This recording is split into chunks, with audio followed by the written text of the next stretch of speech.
peristiwa Umar bin Khattab tadi, Ustaz.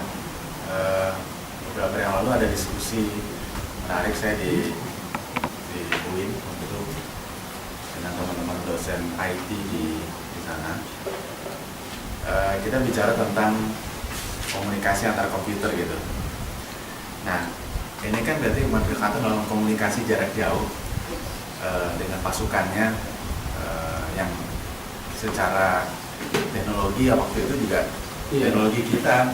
Jadi kesimpulannya waktu itu kita bahwa semakin sederhana teknologi dan semakin canggih kita. Terus salah satu juga yang mengatakan bahwa itu hanya bisa terjadi ketika hati kita terang benderang, atau dalam artian hatinya bersih gitu. Nah, mungkin saya minta tanggapan dari Ustadz ini. Jadi ada semacam pemikiran yang akhirnya arah balik gitu. Kalau selama ini pemikirannya dari teknologi, kemudian Qurannya ada apa, sekarang mau dibalik gitu. Di Quran bicara apa, lalu teknologinya bagaimana membuat teknologi yang sedemikian canggih itu dengan alat yang sederhana. Nah, ini mau tanggapan dari Ustaz. Iya. Jadi maksudnya adalah bagaimana tanggapan Al-Quran terhadap gitu ya? Iya. Iya. Kaitannya mungkin kan bisa jadi itu kan ada perang-perang malaikat yang bekerja di situ mungkin ya, saya nggak tahu. Nah, dan sorry ada pertanyaan yang kedua adalah gimana, ada nggak caranya atau indikator atau apalah yang kita jadi bisa mendeteksi ada malaikat nih? Oh gitu. Oke, di Jepang tuh ada lagi alat indikator setan ada ini. Hah? Di film Cina ya. Ya, jadi yang pertama, yang jelas begini, Allah kan punya dua ayat qauliyah dan kauniyah. Qauliyah Al-Quran, kauniyah alam ini. Dengan Al-Quran ini menjadi sumber inspirasi lahirnya diktum-diktum agama, ya, aturan-aturan, larangan-larangan dan seterusnya dari agama. Dari kauniyah lahirlah teori-teori dunia, ilmu pengetahuan, sampai rincian yang sangat detail, bahkan boleh kita katakan sangat menakjubkan itu hasil buatan manusia. Apa-apa yang ya mungkin 10 tahun lalu nggak terbayangkan, sekarang sudah nggak kebayang lah begitu. Telepon ya zaman dulu ya sebegitu itu saja. Sekarang telepon fungsinya bukan hanya buat telepon, sampai kan macam-macam begitu di luar dugaan. Nah, dan apakah kedua-duanya saling menguatkan atau bertentangan? Ya tadi saya katakan bahwa karena dua-duanya sama-sama dari Allah, maka kedua-duanya saling menguatkan dan mengkonfirmasi. Yang jadi masalah adalah pada titik apa, pada bagian apa keduanya saling mengkonfirmasi. Apakah ada ayat ini yang secara isyari atau makro global lagi membicarakan masalah ini? Ya bisa jadi memang. Saya ambil contoh ketika ya ini kalau di penemuan modern kan dulu waktu kita ke sekolah atom kan dibagi menjadi 3, proton, neutron, elektron. Ternyata sekarang ada yang lebih kecil lagi di fisika, kuat ya, lebih kecil lagi. Nah, apakah Al-Quran pernah membicarakannya? Kalau secara detail juga nggak pernah Al-Quran ngomongin tentang proton, elektron, nggak ada. Adanya apa? Surat Yunus ayat 61. Wa ma asghara min dzalik. Apa-apa yang lebih kecil dari atom. Allah sudah ngasih isyarat dalam Al-Quran. Ada yang lebih kecil dari atom.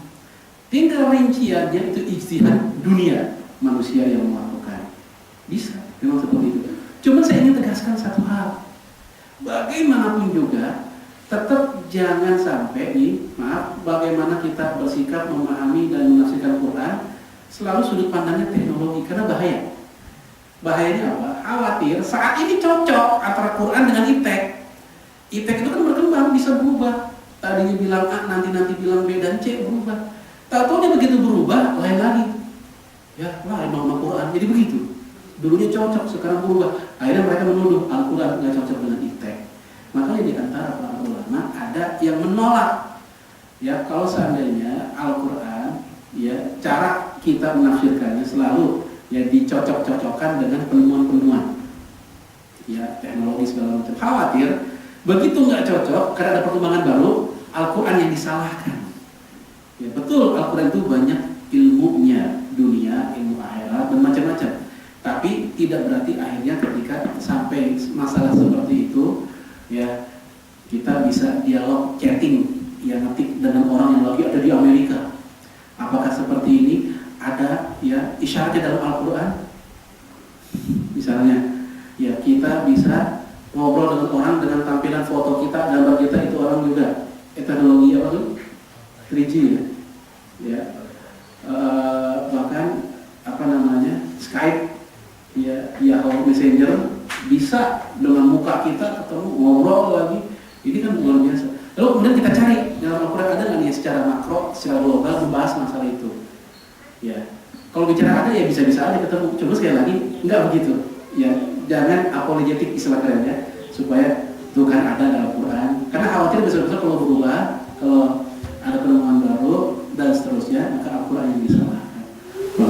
Ya. Justru sekarang kita mau berpikir dibalik gitu. Jadi mungkin yang kita percaya adalah terlalu banyak yang belum dieksplor di Al-Quran, terus bisa mengoptimasi apa yang ada. Gitu. Betul, itu tantangannya memang. Jadi apa-apa yang masih rahasia di muka bumi ini dan juga rahasia dalam Al-Quran itu belum terkuak. Dan bagaimana cara menguatnya dulu dengan penemuan-penemuan itu bisa. Saya ambil contoh kayak misalnya ketika ya, para astronom menemukan bahwa di bulan itu ada bagian kayak bekas seakan-akan bulan belum pernah pecah. Ya, dan itu terbelahnya bulan itu bagian dari mukjizat Rasulullah.